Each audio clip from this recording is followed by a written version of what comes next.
Shubho Sandhya friends. Am I audible? Am I audible? Am I visible? Yes, I am from my handset, and desktop I am seeing I am visible. If not audible, please note, please write down. Please write down. আমি আজকে বলবো মূলত বিপ্লবী লীলা রায়ের সম্বন্ধে। এই বছর চলছে বিপ্লবী লীলা রায়ের ১২৫তম বার্ষিকী।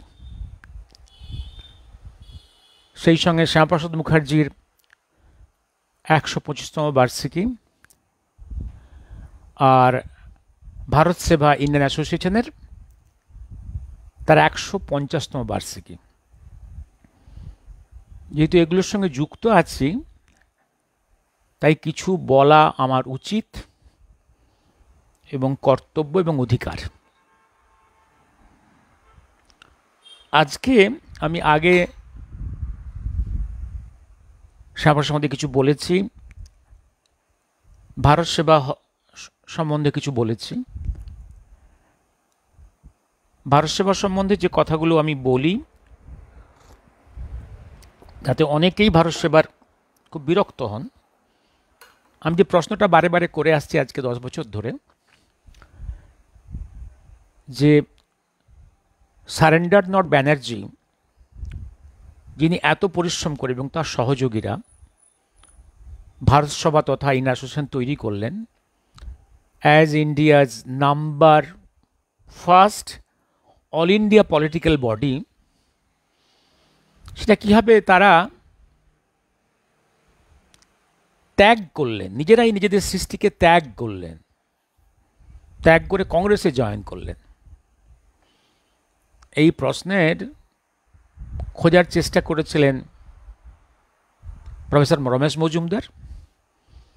তিনি তার লেখার মধ্যে ইন্ডিয়ান অ্যাসোসিয়েশনের 50 ইয়ার্স ধরে কীভাবে আস্তে আস্তে ইভলভ করে একটা সংগঠন তৈরি হয়েছিল, কীভাবে শেষ হয়ে গেছিল, এটা লিখেছেন। শেষে প্রশ্ন করেছেন কিভাবে নিজেরা নিজেদের সংগঠনটাকে ত্যাগ করে কংগ্রেসে জয়েন করলো, কেন করলো। এটা খুব রহস্যজনক। যাই হোক, আজকে লীলা রায়ের সম্বন্ধে বলবো। কিছু প্রশ্ন ইতিহাসের, কিছু প্রশ্ন ইতিহাস সম্বন্ধে বলেছিলাম। ইতিহাস হচ্ছে একটা জিনিস, হিস্ট্রির একটা ওয়ান অফ দ্য ডেফিনিশনস আর history are the records of the past, rewritten and reviewed in the present, to be again reviewed in the future in the light of added documents. Clear? এটা dynamically চলবে। লীলাদির যাওয়ার কথা বলার আগে আমি লীলাদির সাথে কেন বলছি, আরও একটা প্রয়োজন, যে আজকের বাংলায় পলিটিক্যাল কালচারে কি অবক্ষয় হয়েছে, কি অবক্ষয় হয়েছে। দুটো ঘটনা বলে আজকে আমি লীলাদি এগিয়ে যাব। কেন লীলাদির সম্বন্ধে আজকে আবার বলবো, মূল্যবোধটা কোথায় গেছে আজকে বেঙ্গল পলিটিক্স থেকে। আমি বহু আগে বলেছিলাম, যেদিন আরজি করে ডক্টর অভয়া মাঝরাতে রেপড অ্যান্ড মার্ডার হলো, তার পরের দিন একটা সভাতে বলেছিলাম যে আমি এটা বলছি না যে পশ্চিমবাংলার মুখ্যমন্ত্রী মমতা ব্যানার্জি মার্ডারটা করেছেন, আমি বলছি না she is involved in this murder, but এটা বলছি এই যে মার্ডারের এভিডেন্সগুলো লোপাট হয়ে গেল, প্রত্যক্ষ এবং পরোক্ষ এভিডেন্সগুলো লোপাট হয়ে গেল, এইখানে ইন্সপিরেশন আছে মমতা ব্যানার্জির নিজের। Hello, Chakraborty, yes, am I audible? Okay. এটা আরও সব থেকে পিকিউলিয়ার, ডক্টরস কমিউনিটির মধ্যে they can allow everyone, Noxals, SUCI, CPM, Trinamool, everyone to join that movement, but they will not allow not a single BJP person to join this movement, even when the BJP persons are coming to this movement individually, without flag, without their, yes, watching, শান্ত, watching. এটা দুর্ভাগ্য, এটা দুর্ভাগ্য। যেন বেঙ্গলের বিভিন্ন political পার্টির কাছে, বাঙালির কাছে, যারা দাবি করে তারা নন পলিটিক্যাল, তাদের কাছেও they are suffering from a disease of untouchability. বিজেপির সম্বন্ধে বিজেপিকে ছোঁয়া যাবে না, বিজেপির কোনো সুবিধা হবে সেটা করা যাবে না, তাতে issue, let the issues, brilliant issues be killed, a genuine demand, a genuine justice, let it be killed, যাক, ধ্বংস হয়ে যাক। এবার আজকের কুচবিহারের যে ঘটনা, লিডার অফ দি অপোজিশন সেখানে গিয়েছে with permission from the court, high court, with intimation to all the top police officers. সেখানেও দেখলাম তার যাত্রাপথে আক্রমণ হলো।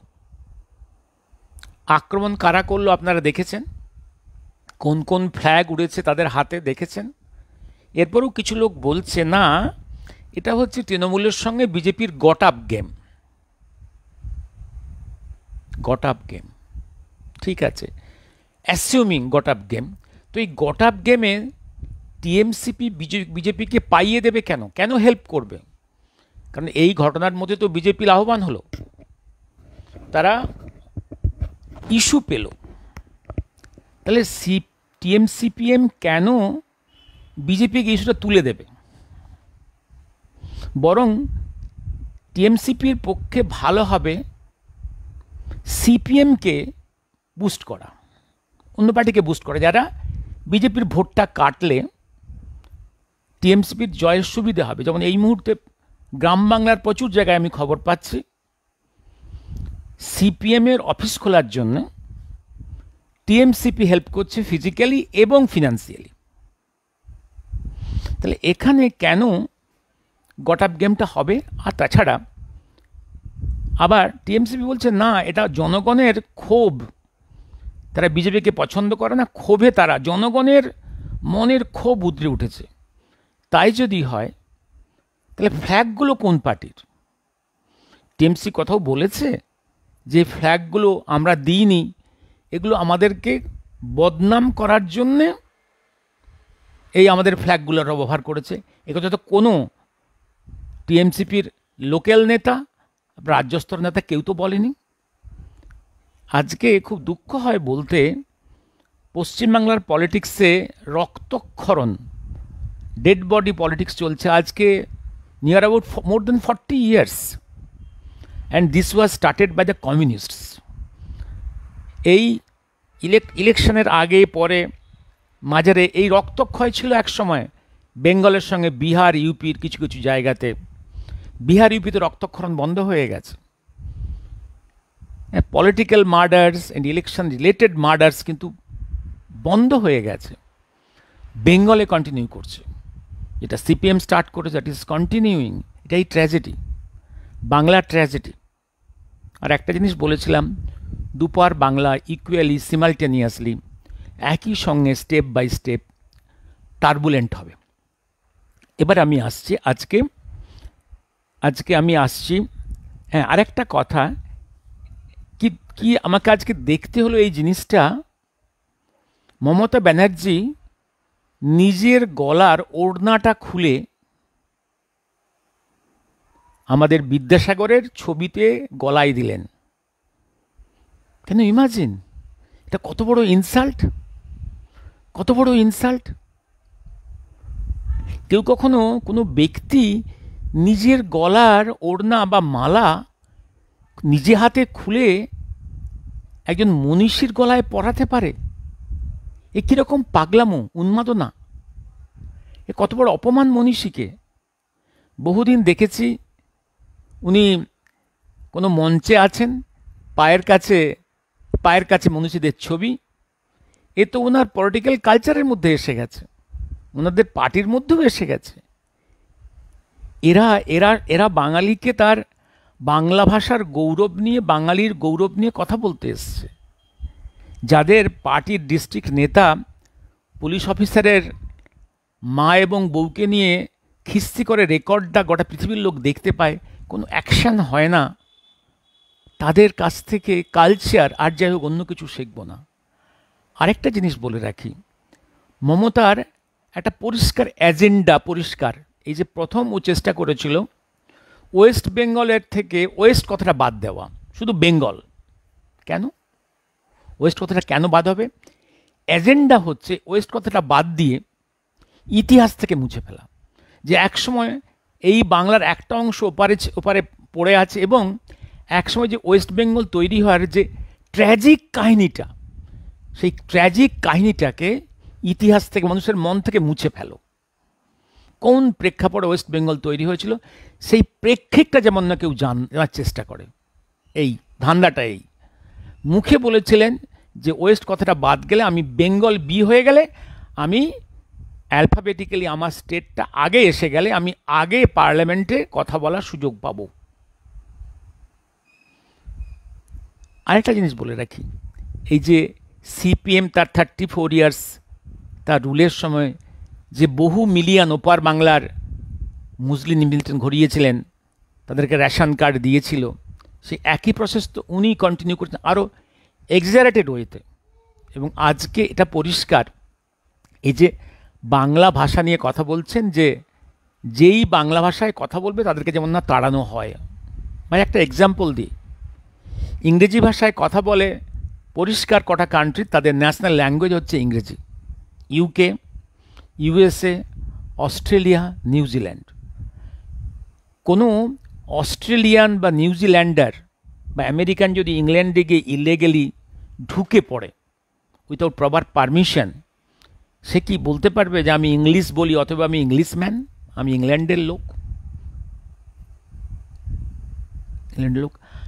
বাংলার এই যে ওপার বাংলার মানুষের বাংলা ভাষার যা অ্যালফাবেট, আমাদের এপার বাংলার অ্যালফাবেট বা ডায়ালেক্টসে তফাৎ আছে। ডায়ালেক্টসে দুই বাংলারই বিভিন্ন ডায়ালেক্টসের তফাৎ। রোহিঙ্গারাও যে কথা বলে সেটা রোহিঙ্গা ল্যাঙ্গুয়েজ, কিন্তু অনেকটাই বাংলা ভাষার মতো, যদি অ্যালফাবেটটা আলাদা। Rohingya alphabet is different. তাহলে সেই অধিকারে কি রোহিঙ্গারা আর ওপার বাংলার যারা ইলিগালি ইনফিল্ট্রেটেড বাংলাদেশিরা, তারা ওয়েস্ট বেঙ্গল বা ইন্ডিয়াতে থাকার অধিকার পাবে? এটা হচ্ছে গুলিয়ে দেওয়ার।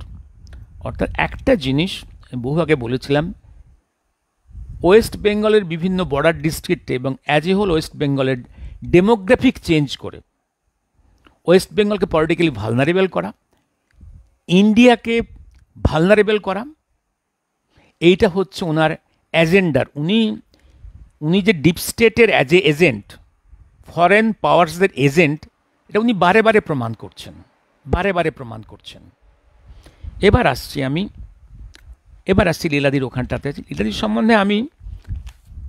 লীলাদির সম্বন্ধে দিন কয়েক আগে আমি একটু বলার চেষ্টা করেছিলাম। লীলাদি বিপ্লবী লীলা নাগ রায়, জন্ম 2 অক্টোবর, মৃত্যু 11 June 1970, only at the age of 70 years. এই মহান বিপ্লবী মৃত্যুবরণ করেছিলেন। আমি এই জায়গাটা আমার কাছে শকিং কেন, আমি কলকাতা শহরে প্রবেশ করেছিলাম আমি 71-72 এরকম সময় মার্জিনে। তার আগেই দিদি মারা গেছেন। ফলে দিদির সঙ্গে আমার সেই অর্থে আমি ডিরেক্টলি সাক্ষাৎ হয়নি। একটা জিনিস আমি দেখেছি দিদি জীবনী পড়তে গিয়ে, হি হ্যাজ সাফার্ড এ লট। আমি এইটার একটু লিস্টটা, এত বড় বিপ্লবী, আমি পরপর একটু আজকে অল্প অল্প আমি আমি আমি কিছু কিছু এরিয়া বলে বেরিয়ে যাব। আমি যেহেতু এটা লিস্ট করেছিলাম এবং আপনাদের দিয়েও ছিলাম। হ্যাঁ, you are absolutely right. The attack of West Bengal LOP in Kuchbihar yesterday was planned one to dislodge his much anticipated uncalled for. If central government does not act, who will protect the people of Bengal? You are absolutely right. The attack, yes. আরেকটা আমি আমি আমি আমি একটা একটা list তৈরি করেছিলাম। List বলে আপনারা দেখেছেন বোধ হয় দিদির কতবার অসুস্থ হয়েছেন। আমি তার আগে একটু একটু একটু একটু বলে নিই, একটু একটু অসুস্থ কতবার হয়েছেন আমি একটু লিস্টটা করেছিলাম। লিস্টটা আমি একটু লিস্টটা পড়ে শুনিয়ে দিই, তারপরে আস্তে আস্তে আমি তার আগেই আমি লিস্টটা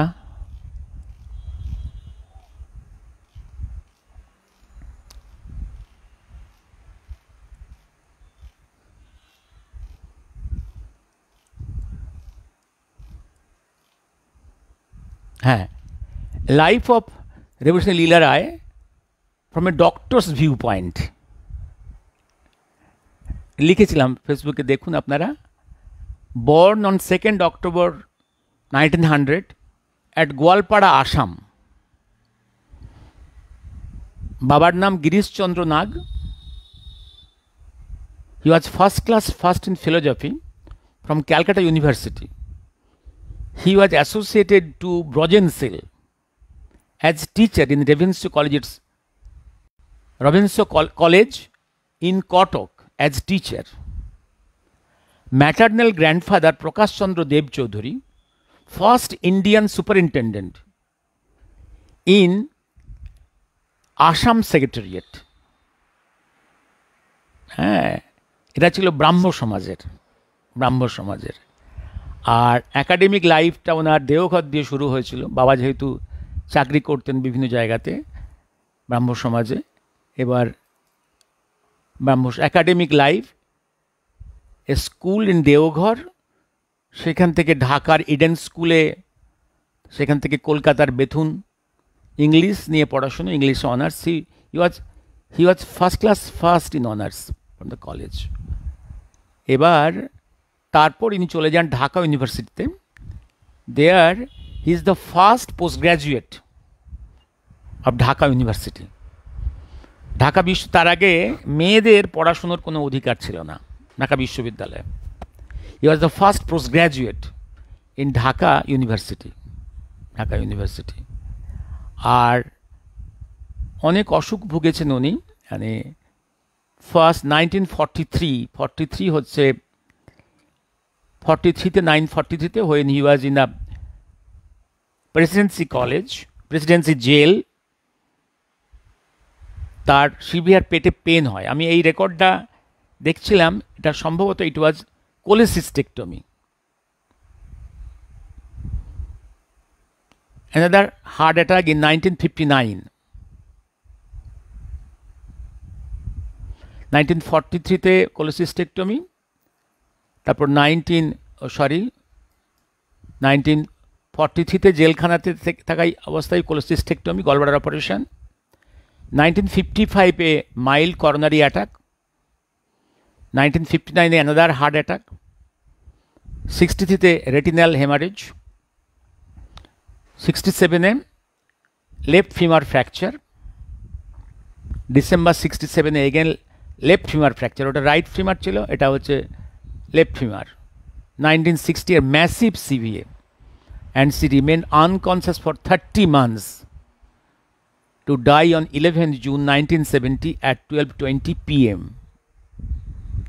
হ্যাঁ, এবার আমি এইগুলো সদ্য বিজয় নাগের রাইটিং থেকে এইগুলো আমি ট্যাবুলেট করছিলাম।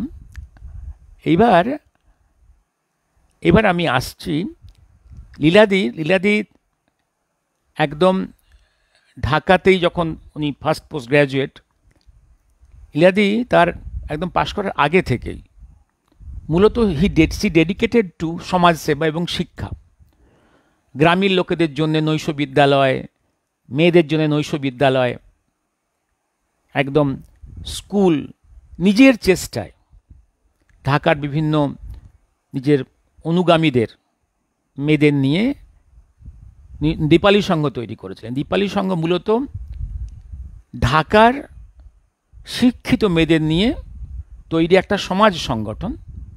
সেই সময় কিছু বিপ্লবী সংগঠনের সঙ্গে যোগাযোগ রাখা, মূলত এদের কাজ ছিল শিক্ষাক্ষেত্র এবং সমাজক্ষেত্র। দীপালি সংঘ এই সময় উনি যোগাযোগ করেন কবিগুরুর সঙ্গে। কবিগুরুর আশীর্বাদ নিয়ে প্রথম উনি মেয়েদের ম্যাগাজিন, শুধু মেয়েদের দ্বারা পরিচালিত ম্যাগাজিন ওনার বয়সের, এবং রবি ঠাকুর আশীর্বাদ নিয়ে জয়শ্রী পত্রিকা শুরু করেছিলেন। জয়শ্রী পত্রিকাটা শুরু করেছিলেন একদম ইন দ্য ইয়ার 1931 মে, 1338 বৈশাখ, রবীন্দ্রনাথের আশীর্বাদ নিয়ে। জয়শ্রী নামটা রবি ঠাকুরের থেকে পাওয়া। এইবার এটা প্রায় 6 বছর চলেছিল। তারপর আস্তে আস্তে এই জার্নাল যদিও conducted by the only girls, but এখানে কন্ট্রিবিউটার এবার প্রথমের দিকে সব নারীরাই লিখতেন। আস্তে আস্তে বড় বড় রথী মহারথীরা লেখা শুরু করলেন। রবীন্দ্রনাথ থেকে আরম্ভ করে গান্ধীজি থেকে আরম্ভ করে জওহরলাল নেহেরু, সরোজিনী নাইডু, আর.সি. মজুমদার, সত্যেন বোস, মেঘনাদ সাহা, বিখ্যাত পণ্ডিতেরা লেখা শুরু করলেন বিভিন্ন বিষয়ে, সায়েন্স, আর্টস, সোশিওলজি, হিস্ট্রি, বিভিন্ন সাবজেক্টে লেখা শুরু। তারপর আবার 6 বছর চলার পর, দ্যাট ইজ 37-এ উনি বন্দী হয়ে গেলেন, অ্যারেস্ট হয়ে গেলেন। আবার কয়েক বছরের গ্যাপ, একটা সেকেন্ড ফেজ আছে 38-এর পর থেকে, একটা সেকেন্ড ফেজ। এই ফেজটাতে 38-এর এই যে ফেজের জয়শ্রী, এই সময় থেকে জয়শ্রী পত্রিকা মূলত সুভাষচন্দ্রের চিন্তাভাবনার, সুভাষচন্দ্রের পলিটিক্যাল এবং দার্শনিক চিন্তাভাবনা মুখপাত্রের মতো বিহেভ করে। সুভাষচন্দ্রের মুখপাত্র, তার দর্শনের মুখপাত্র হিসেবে 38 থেকে। আর তারপর আবার জেলে চলে গেলেন সেকেন্ড গ্রেডের সময় বেশ কয়েক বছরের জন্য। এবার after in 47 March, after being released from jail, third পেজে জয়শ্রী আবার শুরু করা হলো। এই জয়শ্রীর কথাটা আমি আগে বলে দিলাম, তার কারণ আমার দিদির চিন্তাভাবনা, দিদির লেখার সঙ্গে যোগাযোগের একমাত্র সূত্র, দিদিকে আমি কখনো দেখিনি, একমাত্র সূত্র হচ্ছে জয়শ্রী পত্রিকা, তার আর্কাইভাল ডকুমেন্টস এবং পরবর্তীকালের পত্রপত্রিকা, তার বইগুলো। আর দিদির কথা বলতে গেলেই যে কথাটা চলে আসে, যার নাম চলে আসে, তার নাম অনিল রায়। অনিল রায় ঢাকা বিশ্ববিদ্যালয়ের one of the very brilliant students. ওনার স্বামী ব্রিলিয়েন্ট স্টুডেন্টস, পণ্ডিত, এবং he was post graduate in Sanskrit, also in English. একদম যাকে বলে অসংখ্য বই পড়াশুনো করতেন, যাকে বলে একদম বইয়ের উপরে দখল, এবং হি কুড ডাইজেস্ট দেম।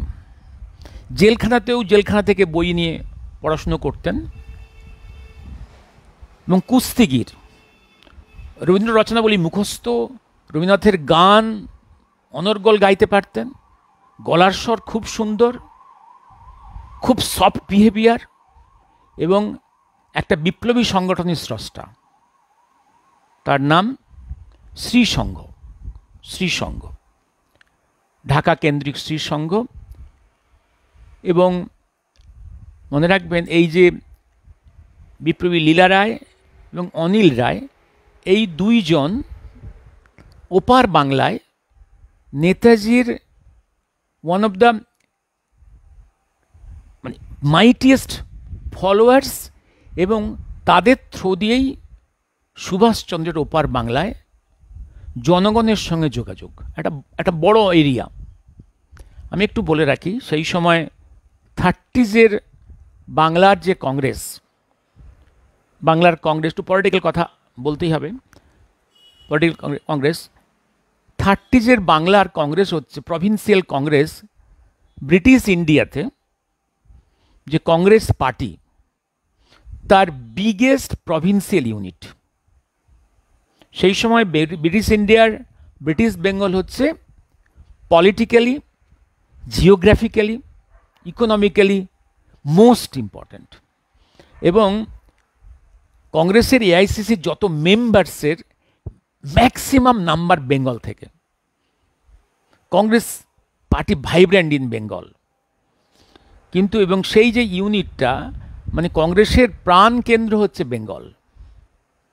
কিন্তু গান্ধী, নেহেরু এটা দেখল, if this provincial unit of Bengal remains United, it can B A challenge any time to Gandhi Nehru. তাই খুব কায়দা করে বেঙ্গল কংগ্রেসকে 3 টুকরো করে রেখেছিল। একটা স্বভাবতই স্বাভাবিক নিয়মেই সুভাষচন্দ্র, যিনি ভারতবর্ষের হিস্ট্রিতে প্রথম আইসিএস ত্যাগ করে জয়েন করেছেন সমাজসেবা এবং রাষ্ট্র সেবায়, তার ন্যাচারালটা গরিমা থাকবে। তার এবং তার দাদা শরৎ বোস, সেই সময় ইস্টার্ন ইন্ডিয়াতে after CR Das most brilliant practitioner. এই দুজনের নেতৃত্ব ন্যাচারালি কংগ্রেসের মেজর অংশ তাদের কন্ট্রোলে। তা সত্ত্বেও একটা গান্ধীবাদী গ্রুপ তৈরি করে রেখেছিলেন, লাইক ডক্টর অতুল্য ঘোষ, প্রফুল্ল সেন, এই গোষ্ঠীকে হুগলি গ্রুপ, যেটা এদেরকে দিয়ে একটা গ্রুপ তৈরি করা ছিল। আর একটা তৈরি করা ছিল যতীন্দ্রমোহন সেনগুপ্তকে দিয়ে একটা গ্রুপ তৈরি করা ছিল চাটগা বেশ করে, যাতে এই Congress West Bengal unit united is never a challenge to Gandhi. এই অবস্থায় সুভাষচন্দ্রকে কাজ করতে হয়েছে।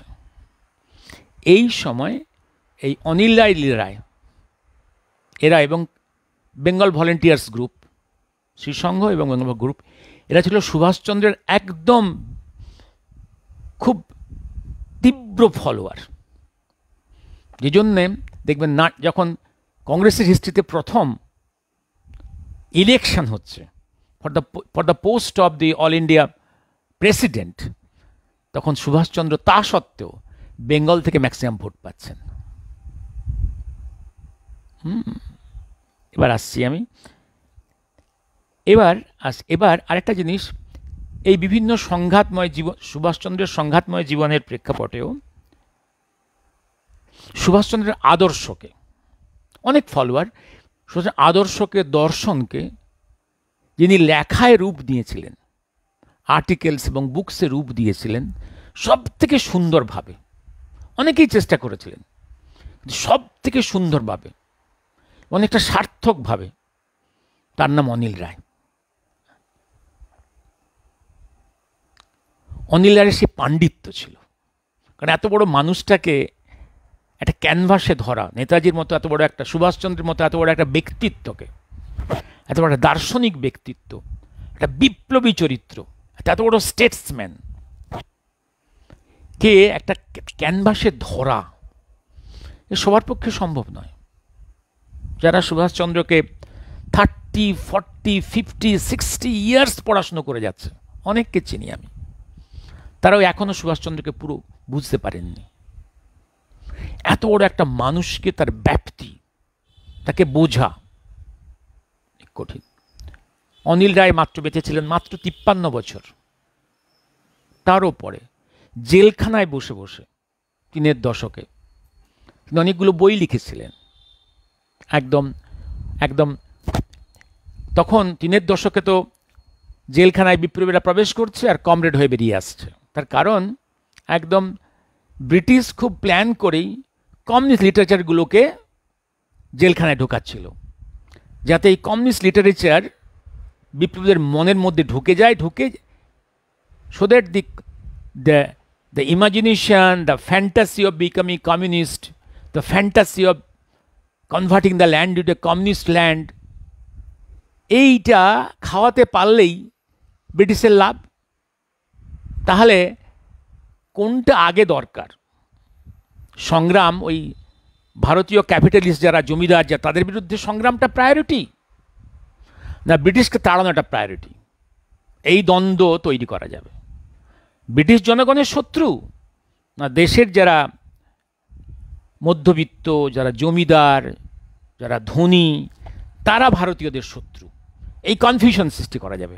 এবং সে করতে পেরেছিল। সব কমরেড হয়ে বেরিয়ে এসেছিল। এই সময় জেলখানায় বসে বসে কমিউনিজম যে ভারতবর্ষের জন্যে অনুপযুক্ত একদম ব্যাখ্যা দিয়ে দেখিয়েছিলেন। এবং এই যে মার্ক্সবাদী তত্ত্ব which is standing on materialism, তার ডায়ালেক্টস কত ভুলে ভরা, ভলিউমস আফটার ভলিউমস লিখেছিলেন। এবং সেই প্রেক্ষাপটে সুভাষচন্দ্রের চিন্তাভাবনা ভারতবর্ষের বর্তমানের জন্যে, ভবিষ্যতের জন্যে কতখানি প্রয়োজনীয়, সেটাকে লেখার মধ্যে রূপ দেওয়া, এই কাজটা যিনি সব থেকে বেশি করেছিলেন অনেকটাই সার্থকভাবে তার ছোট জীবনের মধ্যে, টার্বুলেন্ট জীবনের মধ্যে, তিনি অনিল রায়। এই সম্পদটাও পেয়েছেন লীলাদি। তাদের কাছে আমরা ঋণী। সে বইগুলো যদিও এখন ক্রেতা নেই, পাঠক নেই, তবু অল্প অল্প পাওয়া যায়, আপনারা চেষ্টা করে পড়তে পারবেন। এবং একটা জিনিস মনে রাখবেন, এবার আসছি আমি 1938-39 এবং তার আগে সুভাষচন্দ্রের সঙ্গে লীলাদির যোগাযোগের জায়গাটা হচ্ছে ন্যাচারালি আমি ন্যাচারালি কথা বলবো লীলাদি in reference to সুভাষচন্দ্র। যখন উত্তরবঙ্গে ভয়ঙ্কর বন্যা, সে বন্যার সময় সুভাষচন্দ্র বন্যার ত্রাণ একটা কমিটি তৈরি করেছিলেন, যার প্রথমে প্রেসিডেন্ট ছিলেন শরৎচন্দ্র চট্টোপাধ্যায়, পরে কবিগুরু। এই সময় সুভাষচন্দ্রের কাজের সঙ্গে যুক্ত হয়েছিলেন লীলাদি। আর 1928 যখন ক্যালকাটা কংগ্রেস, সুভাষচন্দ্র এই ক্যালকাটা কংগ্রেসকে সাফল্যমণ্ডিত করার জন্য যে ভলেন্টিয়ার্স বাহিনী তৈরি করেছিলেন তার নাম বেঙ্গল ভলেন্টিয়ার্স। এই বেঙ্গল ভলেন্টিয়ার্সের একটা মেল উইং, একটা ফিমেল উইং। এই ফিমেল উইংয়েই দেখতে পাচ্ছি আমরা লীলাদিকে একদম পায়োনিয়ারিং একটা ভূমিকাতে দেখছি আমরা। এবং নেতাজির সুভাষচন্দ্রের চিন্তাভাবনাকে বাঙালির মনের কাছে পৌঁছে দেওয়া এবং তার চিন্তাভাবনাকে লেখার মধ্যে পৌঁছে দেওয়া থ্রু জয়শ্রী, এই কাজটা করে গেছেন লীলাদি। তারপর সেই সংঘাতময় পিরিয়ড এলো, কোনটা? যখন the first elected Congress president of India Congress, যার এগেনস্টে Gandhi turned his non-cooperation movement against his own elected Congress president, সেই অবস্থায় সুভাষচন্দ্রকে তো বাধ্য হতে হলো কংগ্রেস থেকে বেরিয়ে আসতে। শুধু বেরিয়ে আসা নয়, তারপরে কংগ্রেস থেকে ওরা তাকে সাসপেন্ডও করলেন। এই প্রেক্ষাপটে সুভাষচন্দ্রকে ফরাল ব্লক তৈরি করতে হয়েছিল। যে ইনিশিয়ালি ফরাল ব্লক কংগ্রেস থেকে নিজেরা বিচ্ছিন্ন হয়ে আসেননি, it was under in Congress but a different platform. এই যে ফরাল ব্লক তৈরি হলো, এই সময়ও এই অনিল রায়, লীলা রায়, বেঙ্গল ভলেন্টিয়ার্স, বাংলার যে বিপ্লবী গোষ্ঠী, এরা সুভাষচন্দ্রের সঙ্গেই বেরিয়ে গেল। যদিও আস্তে আস্তে দেখা যাচ্ছে যে শ্রীসংঘ গ্রুপ ওরা অনেকটাই ওপেন প্ল্যাটফর্মে কাজ করতে আস্তে আস্তে এগিয়ে আসছে, বিপ্লবী কাজকর্ম আস্তে আস্তে কমে যাচ্ছে। কিন্তু বেঙ্গল ভলেন্টিয়ার্সের যে গোপন বিপ্লবী কাজকর্ম, এটা কিন্তু রয়ে গেছে। এই দুটো গোষ্ঠী সুভাষচন্দ্রের একদম অনুগামী, যদিও কিছু কিছু বিপ্লবী গোষ্ঠীর সুভাষচন্দ্রের সঙ্গে নয়। এবং এইসব মনে রাখতে হবে, 1939-এ যখন ইনিশিয়ালি কংগ্রেস সোশ্যালিস্ট ফোরাম এবং কমিউনিস্টরা ইনিশিয়ালি সুভাষচন্দ্রের সঙ্গে, কিন্তু পরে অল বিট্রেড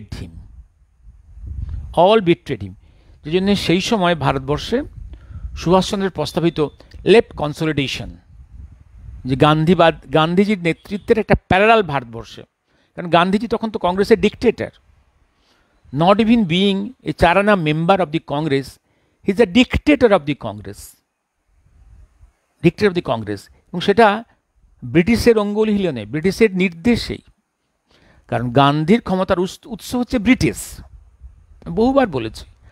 এই ডাটাগুলো এখন অনেক ডকুমেন্টস এসে যাচ্ছে, সে সময় সে ডকুমেন্টসগুলো হাতের কাছে আসেনি আজ থেকে ওই সময় 1938-এ। তবুও মহাকাল পর্যায়ে এক সময় বলছেন যে আমার কাছে এবং দেশবন্ধুর কাছে, গুরুর কাছে যা পেপারস ছিল সাফিসিয়েন্ট ছিল গান্ধী নেহেরু কি এটা বুঝবার। কিন্তু সে সময় তো এগুলো প্রকাশ করলে কি ক্ষতি হতো, যদি প্রকাশ করতাম তাহলে আমাকে আরেকটা ফ্রন্টে যুদ্ধ করতে হতো।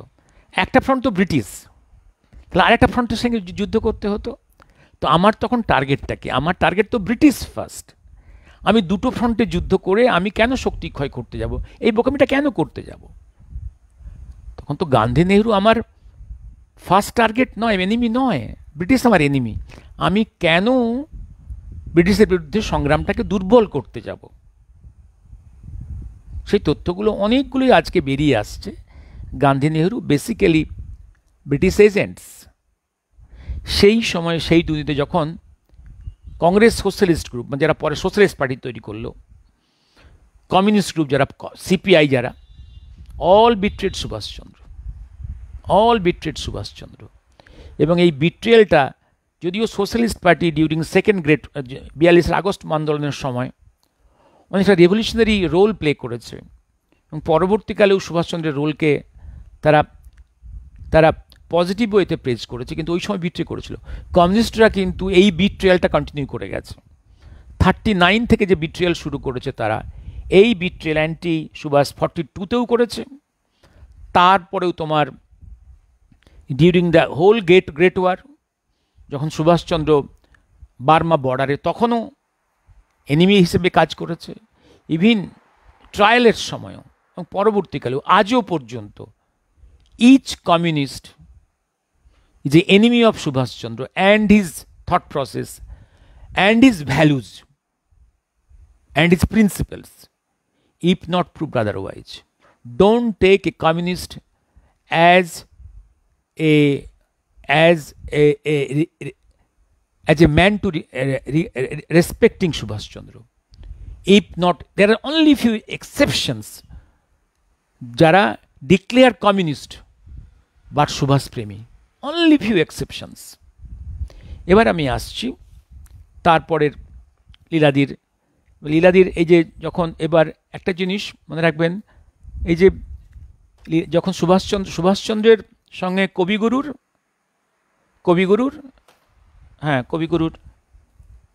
যখন 39-এ যখন সুভাষচন্দ্র ফরালক তৈরি করলেন, এই পিরিয়ডে 39 এই পিরিয়ড থেকে 40 জুলাই পর্যন্ত, এই পিরিয়ডে 3টে কবিগুরু সুভাষচন্দ্র সাক্ষাৎকার হয়েছে। এই 3টে সাক্ষাৎকার ভীষণ ইম্পর্ট্যান্ট। তার কারণ এই 3টে সাক্ষাৎকার হচ্ছে দূর থেকে লোকে দেখছে, no third person is present in between. কি কথা হয়েছে কেউ ডাইভালজ করেনি। তৃতীয় সাক্ষাৎকারটা হয়েছিল, দ্বিতীয়টা হয়েছিল একদম হাওড়া স্টেশনে, তৃতীয়টা হয়েছিল একদম কলকাতার কবিগুরুর বাড়িতে জোড়াসাঁকোতে। সেটা ছিল 2 জুলাই 1940। সুভাষচন্দ্র কবিগুরুর সঙ্গে সাক্ষাৎ করে বেরিয়ে গেলেন। No third person is there. দক্ষিণ কলকাতায় বাড়ির কাছে গেলেন, সেখানেই সুভাষচন্দ্র অ্যারেস্ট হন অন 2 জুলাই।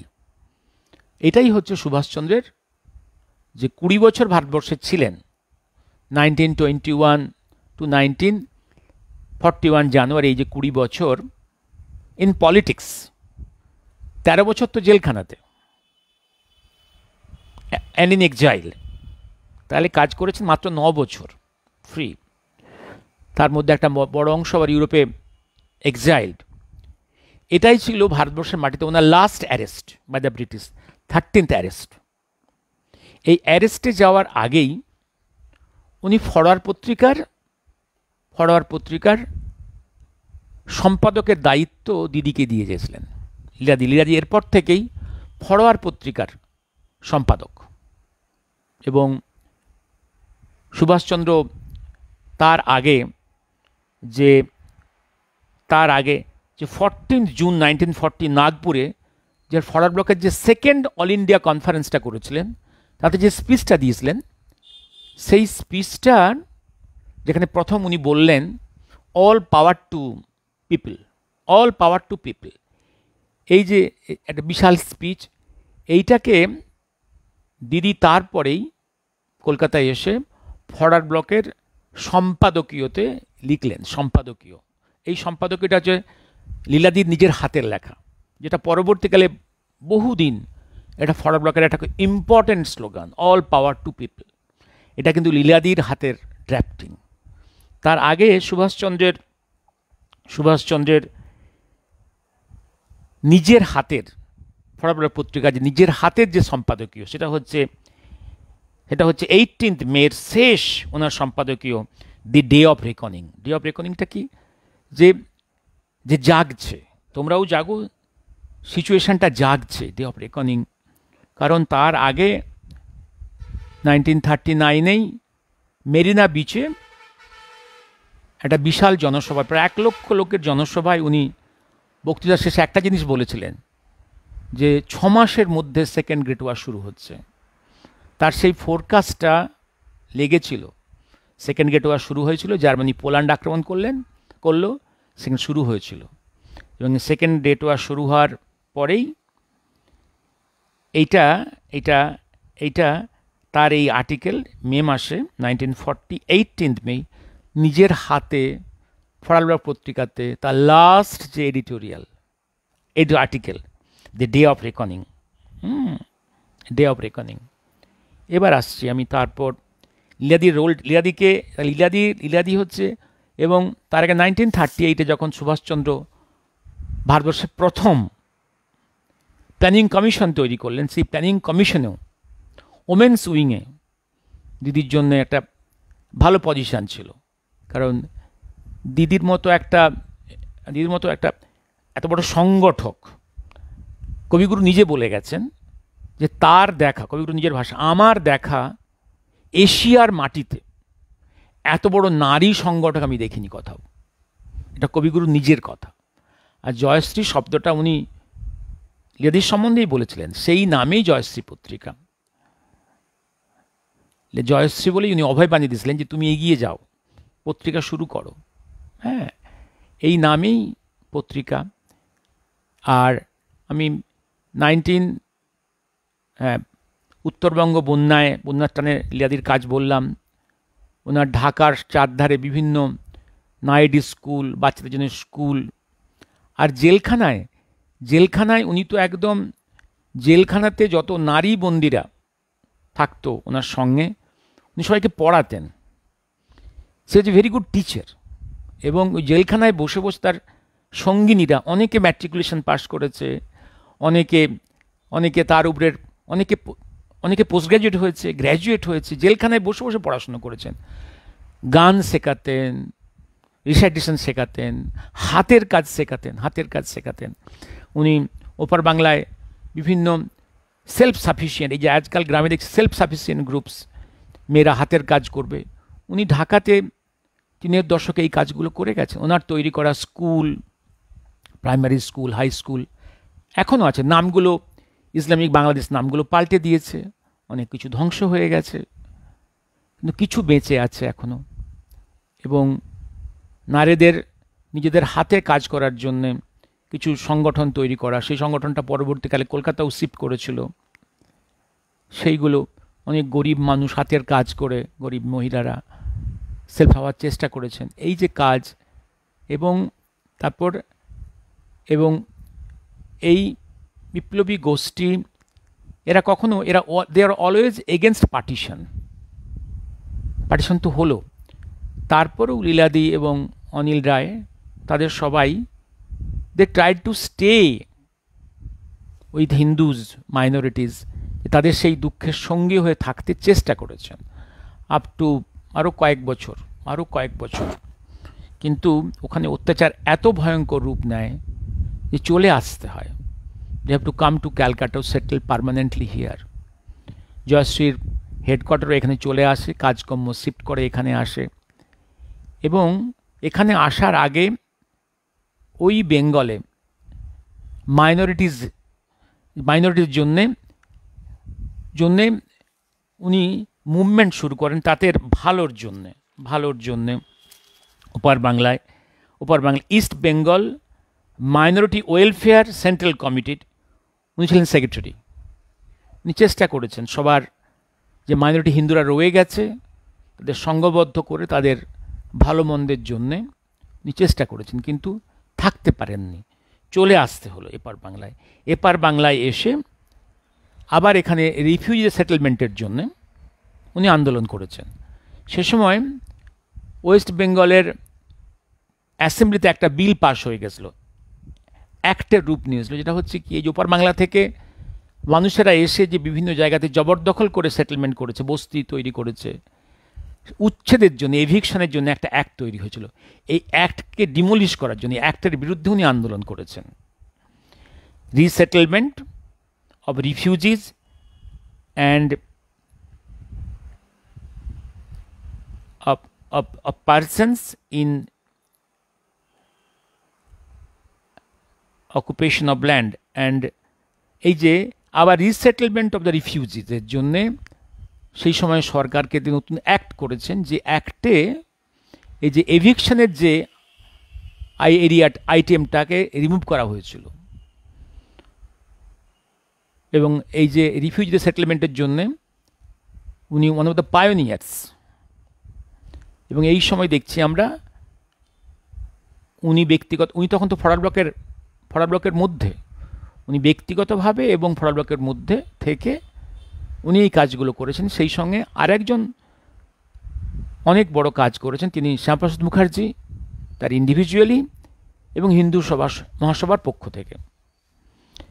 এই যে এপার বাংলায় যে হিন্দু রিফিউজি সেটেলমেন্টের জন্যে লীলাদি, তার শ্রীসংঘ, ফরওয়ার্ড ব্লক, ওদিকে শ্যামাপ্রসাদ মুখার্জি, হিন্দু মহাসভারও কন্ট্রিবিউশন অনেক আছে। কিন্তু সব কিছু থেকে পলিটিক্যাল ফায়দাটা তুলেছে কমিউনিস্টরা, কারণ কমিউনিস্টদের তখন ফান্ডিং আসছে, বাইরে থেকে ফরেন ফান্ডিং আসছে, বুস্টিং হচ্ছে। এবং এই কমিউনিস্টদের সেন্ট্রাল কংগ্রেস গভর্নমেন্ট, নেহেরু এবং পরবর্তীকালে এখানে বিসি রায়ও কিন্তু এই কমিউনিস্টদের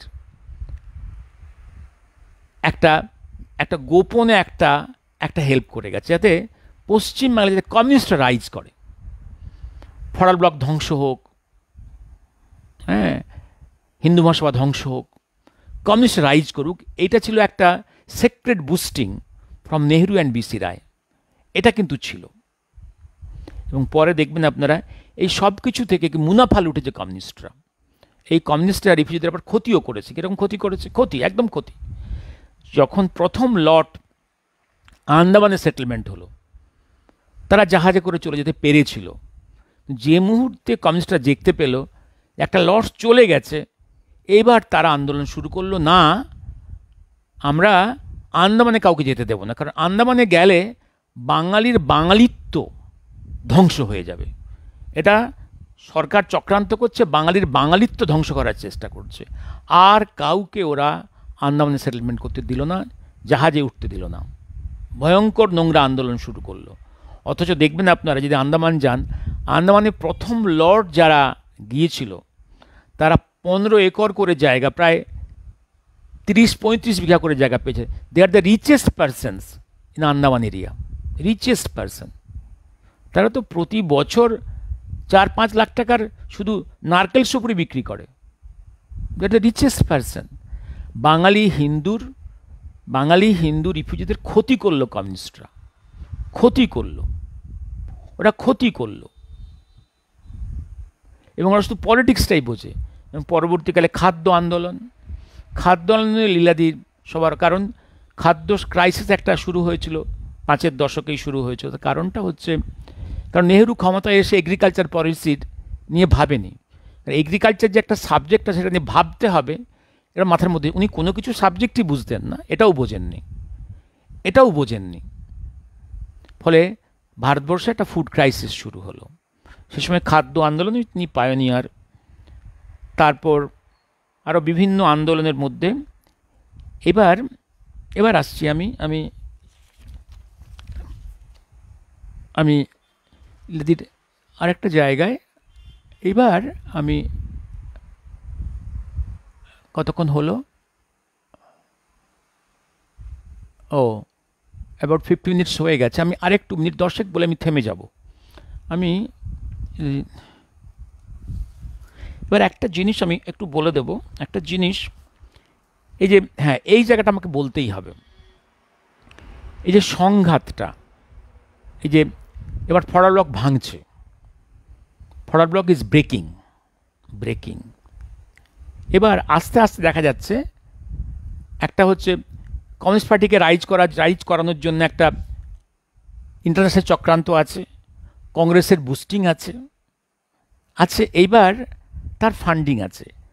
ফরওয়ার্ড ব্লকের মধ্যেও একটা কমিউনিস্ট চিন্তার প্রবেশ ঘটল। এবার একটা গ্রুপ এটা বলতে শুরু করলো যে সুভাষচন্দ্র কমিউনিস্ট ছিলেন, কারণ তার লেখার মধ্যে কয়েকটা জায়গাতে, যেমন রাশিয়ার যে উন্নতি কয়েকটা জায়গাতে হয়েছে এটার উল্লেখ আছে। আবার কথায় কোন কোন নেগেটিভ সাইডে সেটাও তিনি উল্লেখ করেছেন। যেমন হিটলারের কোথায় কোথায় কাজের মধ্যে পজিটিভ জায়গা, এটা উনি উল্লেখ করেছেন। কোথায় কোথায় ক্ষতি, ভয়ঙ্কর ক্ষতি, সেটাও উল্লেখ করেছেন। তাহলে উনাকে তোমরা কি বলবে উনি ফ্যাসিস্ট ছিলেন? আর কমিউনিস্টদের কিছু কিছু ভালো কাজের উল্লেখ আছে বলেই তুমি কমিউনিস্ট বলে দেবে? এত সহজ? It's so easy. সুভাষচন্দ্রের রচনাবলী, তার স্পিচগুলো পড়লে পরিষ্কার বোঝা যাবে সুভাষচন্দ্র গান্ধীবাদীও নন, তিনি মার্ক্সবাদীও নন।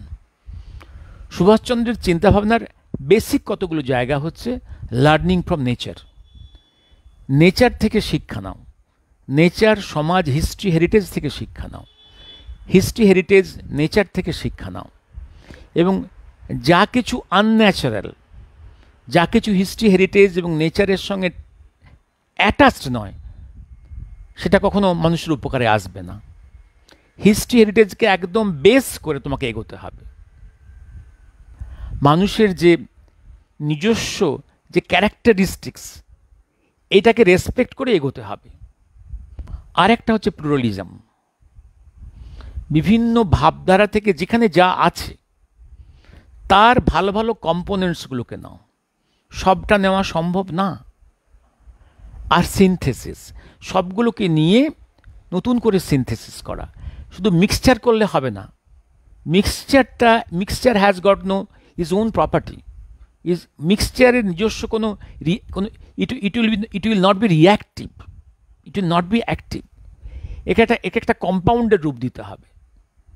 এবং সেইটা অর্থাৎ একটা হচ্ছে learning from nature, history, heritage, ওর উপর বেশ করে প্লুরালিজম, বিভিন্ন অ্যাঙ্গেলস থেকে যা কিছু কম্পোনেন্টসগুলোকে নাও যেটা তোমার জন্য প্রয়োজন, এবং সিনথেসিস। এইটাই হচ্ছে তার এই কথাটা, এখানে কথাও। এবং উনি কোনো বিশেষ তত্ত্ব বা ডক্ট্রিন দিয়ে যাননি। এবং সেই ডক্ট্রিনে ন্যাচারালি একটা কথা বারে বারে আসছে, ন্যাশনালিজম, প্যাট্রিয়টিজম। মাটিকে ভালোবাসো, মানুষকে ভালোবাসো, protect your boundary. Protect your boundary. যে জন্যে যখন অ্যাজ কংগ্রেস প্রেসিডেন্ট 1938-39-এ সেখানে দেখবেন, এবং প্ল্যানিং কমিশনে সেখানে দেখবেন আর্মির ইম্পর্টেন্সটা আসছে কোথায়, ইন দ্য মিডল। উনি যখন পরপর ন্যাশনাল ইম্পর্টেন্সের আইটেমসগুলো লিখছেন 1, 2, 3, 4, 5, 6, 7, 8, সেখানে মিডলে আসছে আর্মির ইম্পর্টেন্স। বাট যখন উনি কমান্ডার ইন চিফ এবং একটা গভর্নমেন্টের প্রাইম মিনিস্টার প্রেসিডেন্ট স্পিচ দিচ্ছেন, টোকিও স্পিচ দিচ্ছেন, যখন টোকিও ইউনিভার্সিটি স্পিচ, সেখানে আর্মি টপমোস্ট প্রায়োরিটি। কারণ আর্মি কারণ টু গার্ড দ্য বাউন্ডারি। আমার যদি দেশের বাউন্ডারিটাই চলে যায়, দেশ যদি পরাভূত হয়ে যায়, আমার তো নিজের কিছু করার থাকবে না। আপনার যদি একটা ভয়ঙ্কর কিছু ক্যালামিটি হয়, আপনি সবসময় চাইবেন প্রথমে আপনার বাড়িটাকে প্রোটেক্ট করতে হবে। যদি বাড়িটাই চলে যায়, তা নতুন কিছু করতে পারবেন। আমি কোথায়, আপনি হোয়ার ইউ উইল স্ট্যান্ড, আপনার স্ট্যান্ডিংটা এই পৃথিবীর এই ভূমণ্ডলে আপনার স্ট্যান্ডিং কি হবে? আপনার ইন্ডিভিজুয়াল স্ট্যান্ডিংটা হচ্ছে আপনার বাড়ি। আর অ্যাজ এ ন্যাশনাল এন্টিটি আপনার নেশনের স্ট্যান্ডিং হচ্ছে আপনার national boundary, that should be protected. এইখানে তার প্যাট্রিয়টিজম, এইগুলো তার বেসিক জায়গা। এইবার এই যে কমিউনিস্টরা একটা কথা বলে না, যে কমিউনিজম হচ্ছে নাকি মহৌষধ, একমাত্র বিজ্ঞান, সমস্ত কিছু এইখান থেকে সলভ হয়ে যাবে। এটা হয় না। সুভাষচন্দ্র বলছেন, পৃথিবীতে এমন কোনো তত্ত্ব আসেনি আজও পর্যন্ত যে তত্ত্ব, যে ডক্ট্রিন মানুষের সব সমস্যার সমাধান করে দেবে। যদি সেরকম ডক্ট্রিন কখনো আসে, তাহলে বুঝতে হবে মানব সভ্যতা সে স্টেজে এসে পৌঁছে গেছে। মানব সভ্যতা বিবর্তন তো সে স্টেজে এসে পৌঁছয়নি। সুতরাং এরকম একটা ডক্ট্রিন বা তত্ত্ব আসার প্রশ্নই আসে না।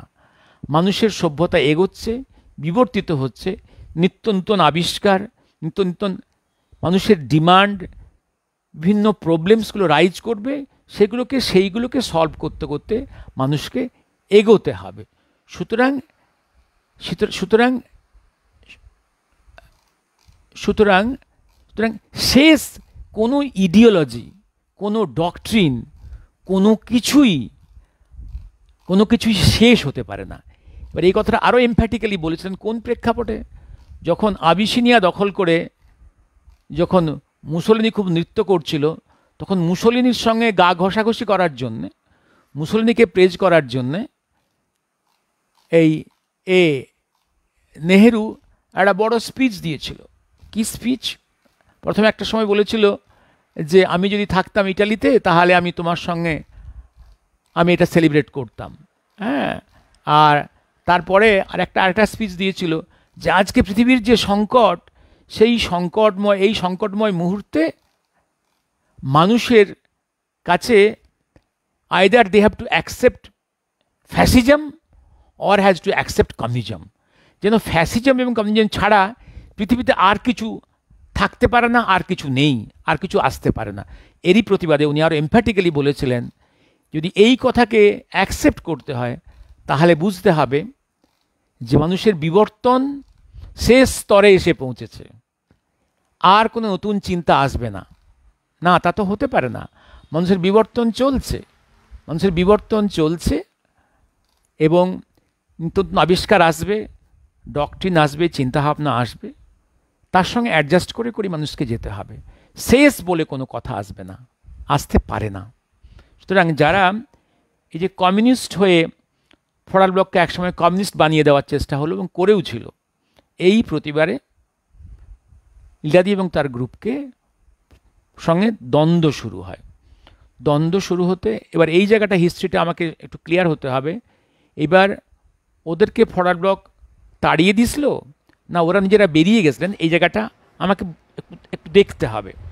যাই হোক, এইবার তারা বেরিয়ে গিয়ে নিজস্ব গ্রুপ, এবং তারা পরবর্তীকালে বিভিন্ন সোশ্যালিস্ট গ্রুপের সঙ্গে যুক্ত হয় এবং ভারতবর্ষের সোশ্যালিস্ট পার্টির এই পিএসপি, এসপি, এই যে পিএসপির সঙ্গে পিএসপি মার্জার হয়ে এই ইলাদির গ্রুপ, যে ফরওয়ার্ড ব্লকের এই যে সুভাষবাদী ফরওয়ার্ড ব্লকের এই অংশ যুক্ত হয়, তাতেও সাময়িক কিছু উপকার হয়েছিল, এতেও কিন্তু ক্ষয় রোধ করা যায়নি। এই ভারতবর্ষে যদি আপনি লাস্ট 5-এর দশক 6-এর 7-এর দশকের ইতিহাস দেখেন, এই সময়টা হচ্ছে সোশ্যালিস্ট পার্টিগুলোর একদম ভাঙন মার্জার, ডিভিশন মার্জারের ইতিহাস। আর ওদিকে কংগ্রেস দুর্বল হচ্ছে। 7টা স্টেটসে 67-এ এসে কংগ্রেস ফল করে গেল, সেখানে অন্য পার্টিগুলো যৌথভাবে এলো। কিন্তু এর মধ্যে মূলত ইতিহাসটা হচ্ছে division of the socialist parties and merger, বিভিন্ন রকম পারমানেন্ট কম্বিনেশনের মধ্যে একটা। তার কারণটা হচ্ছে সোশ্যালিস্টরা তারা বুঝতে পারছিল না কতখানি কমিউনিজমের ডোজ নেবেন আর কতখানি গান্ধীজমের ডোজ নেবেন। যে গান্ধীজম অ্যান্ড মার্ক্সবাদের বাইরে নতুন থট প্রসেসটা আনতে হবে। গান্ধীজম অ্যান্ড মার্ক্সবাদের বাইরে যে পৃথিবীর চিন্তাভাবনা আছে, থট প্রসেস আছে, এটা তারা বুঝে উঠতে পারেনি। মৌলিক চিন্তার অভাব। তারা কিছু লোক ব্যাংক করলো অনলি অন গান্ধীবাদ, কিছু লোক ব্যাংক করলো অনলি অন মার্ক্সবাদ, এই কনফিউশন। ফলে আস্তে আস্তে এবং সুভাষবাদী ফরওয়ার্ড ব্লকও এই ঘূর্ণাবর্তে আস্তে আস্তে যদিও সাময়িক 5-এর দশকে কিছুটা ইলেকট্রাল ভিক্টরি পেয়েছিল, তারপরে আস্তে আস্তে তারাও অবলিভিয়নে চলে গেল। এবং কি ট্র্যাজিক, এই সুভাষবাদী ফরওয়ার্ড যেটা কমিউনিস্ট ফরওয়ার্ড ব্লক, যেটা ফরওয়ার্ড ব্লক নামে রয়ে গেল, তারাও আস্তে আস্তে কমিউনিস্টের পাল্লায় পড়ে সংঘবদ্ধ হয়ে কিছুদিন তারা বেঙ্গলে রুল করলো বা এখানে সেখানে রুল করলো, তারাও আজকে চলে গেছে অবলিভিয়নে। আবার শেষ কথাটা বলি আমি, সুভাষচন্দ্রের সেই কথাটাই শেষ কথা, সেটা হচ্ছে এই, কোনো তত্ত্বই কোনো ডক্ট্রিনই মানব সভ্যতার শেষ কথা হতে পারে না। এটাই সুভাষচন্দ্রের বক্তব্য, এটাই তার ফিলোজফিক্যাল কথা। আর তার কথার মধ্যে এই কথাটা basic, learn from nature. And আরেকটা বেসিক জায়গা হচ্ছে যে protect your land, protect your motherland, that patriotism, pluralism, and you have to stand in a flow of your cultural heritage, your intellectual property যেটা আছে, ইউর হিস্ট্রি হেরিটেজ যেটা আছে, এইটা থেকে তুমি নিজেকে বিচ্ছিন্ন করো না। এই তো 3টে বেসিক কথা, এই বেসিক কথা নিয়ে আপনাকে এগোতে হবে। এটাই হচ্ছে ভারতবর্ষ, এবং ভারতবর্ষের ভবিষ্যৎ এইখানেই, এই চিন্তাভাবনার মধ্যে ভারতবর্ষের ভবিষ্যৎ, নাইদার ইন গান্ধীবাদ নট ইন মার্ক্সবাদ not in any other doctrine. এইখানে এই কথাটা লীলাদি অনিল রায় বারে বারে বলে গেছেন। এইটাই, হ্যাঁ, যদিও কি সুভাষবাদী ফরওয়ার্ড ব্লক বা মার্কসিস্ট ফরওয়ার্ড ব্লক সবই আজকে কিন্তু অবলুপ্ত প্র্যাকটিক্যালি, আইডিয়াসগুলো, কিন্তু ইতিহাস বলেছি আমি, কিন্তু কিছুই মৃত নয়, সবই ইতিহাস আছে। ইতিহাস থেকে তুলে এনে whatever is essential for us we have to pick up again. কারণ ভারতবর্ষ এখন বাংলায় মূল্যবোধের বড় অভাব, মূল্যবোধ শেষ হয়ে গেছে। ইতিহাসের এই মূল্যবোধগুলোকে তুলে আনতে হবে। লীলাদি, অনিল রায়, এখানে বিপ্লবীদের জীবনী, ইভিন শ্যামাপ্রসাদ মুখার্জি, তার আগে দেশবন্ধু, আমি বহুবার বলেছি, ইভিন আমাদের শেখার আছে অনেক কিছু, ফজলুল হকের কাছ থেকে শেখার আছে অনেক কিছু, বিপ্লবীদের জীবনী থেকে ওয়ার আছে। এগুলো আমাদের নতুন করে আবার বুঝতে হবে। We have to pick up those ingredients. বাংলাকে নতুন করে তৈরি করতে হবে, এবং উই নিড ভ্যালুজ। এই ইনগ্রেডিয়েন্টসগুলো আছে, হ্যাঁ, আইডিয়াসগুলো আছে, হ্যাঁ, yes they are parties they are dead, but ideas are there, we have to pick. আর লীলাদির শেষ কন্ট্রিবিউশন যেটা বলবো আমি, শেষ কন্ট্রিবিউশন মহাকাল পর্যায়। তার জয়শ্রীর পাতায় যদি মহাকালের কথা না লিখে যেতেন, জানি না আমরা আজকে ভারতবর্ষের মানুষ এই মহাকাল পর্যায়ে, ভগবানজি পর্যায় নিয়ে যতটুকু জানতে পেরেছেন। কারণ আমি বহুবার বলেছি, 1945-এ যখন অ্যাটম বোমাগুলো পড়ল নাগাসাকি, হিরোশিমা, তখনই সুভাষচন্দ্র বুঝে গেলেন তার ভবিষ্যৎটা কোন দিকে এগোতে হবে, what is is next course of action. শুধু তাই নয়, আমি আগেও বলেছি, শুধু 1940 অগাস্ট নয়, 1944 মিডিল থেকেই তিনি বুঝে গেছেন Japan is going to surrender. তারও আগে বলেছেন Germany is going to surrender. তারও আগেই সেই ইন ডিসেম্বর 1944 সুভাষচন্দ্র চলে যাচ্ছেন Moscow to draft his next course of action. আমি দেখিয়েছি ডকুমেন্টস আপনাদেরকে। এবং এই যে তার তিনি যে আবার under the mystery of a plane crash উনি যে এসকেপ করবেন, প্রথমে প্ল্যান ছিল he will spread a story that Saigon থেকে উনি হারিয়ে গেছেন and this will be told by the Japanese. দেখলেন না, এইটা ইনি হারিয়ে গেছেন এই স্টোরিটা দিলে অতখানি ভালো হবে না, ইনি ডেথ স্টোরিটা ফ্রেম করতে হলো। এবং under the story of a plane crash he disappear from the scene. তার কারণটা হচ্ছে নেতাজি মিস্ট্রির যেটা যে মহাকাল পর্যায়টা শুরু হলো, এই মহাকাল পর্যায়ই ভারতবর্ষকে এখনও বাঁচিয়ে রেখেছে যতটুকু বেঁচে আছে। The most protective belt, most protective belt, এই মোস্ট প্রোটেক্টিভ বেল্ট থেকে এই মহাপুরুষ, মহাকাল পর্যায়ের এই মহাপুরুষ ভারতবর্ষকে প্রতি মুহূর্তে হেল্প করে চলেছে and helping to revive Bharatvarsha, restructuring of Bharat, নতুন উত্থানের সমস্ত মেকানিজম এইখান থেকে তৈরি হচ্ছে। এই জায়গাটা আমরা হয়তো জানতে পারতাম না যদি 1962 এন্ড এবং 63 প্রথমে ইলাদি না খবরটা পেতেন। প্রফেসর সেনের কাছ থেকে যে খবরটা পেলেন সেটা তো অ্যাক্সিডেন্টাল, নিজে গিয়ে ভেরিফাই করলেন। এবং তার আগে পরে যে কজন গিয়েছে, ইভিন সুনীল গুপ্ত গিয়েছেন, তারও আগে গিয়েছেন ডক্টর পবিত্র মোহন রায়, বিপ্লবী পবিত্র মোহন রায়, তারা কিন্তু ডায়েরিগুলো কেউ 2000 সাল পর্যন্ত কাউকে দেখায়নি। তারা প্রথম দেখালো কাকে? জাস্টিস মনোজ মুখার্জিকে। তারপর সেগুলো আমরা দেখতে পেলাম, আলোর মুখ প্রথম দেখলো।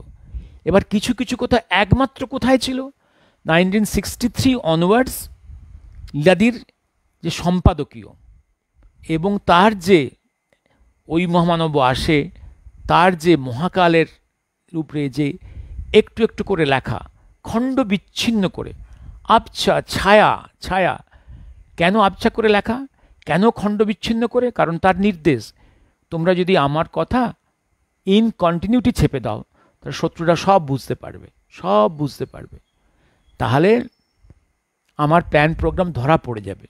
তোমরা এবং পেপারসগুলো তোমরা এক জায়গায় রাখবে না, রাখবে খণ্ড বিচ্ছিন্ন করে এবং প্রকাশও করবে খণ্ড বিচ্ছিন্ন করবে, তাও খুব হেঁলি করে, সাহিত্যে খুব মিস্টিক ওয়েতে।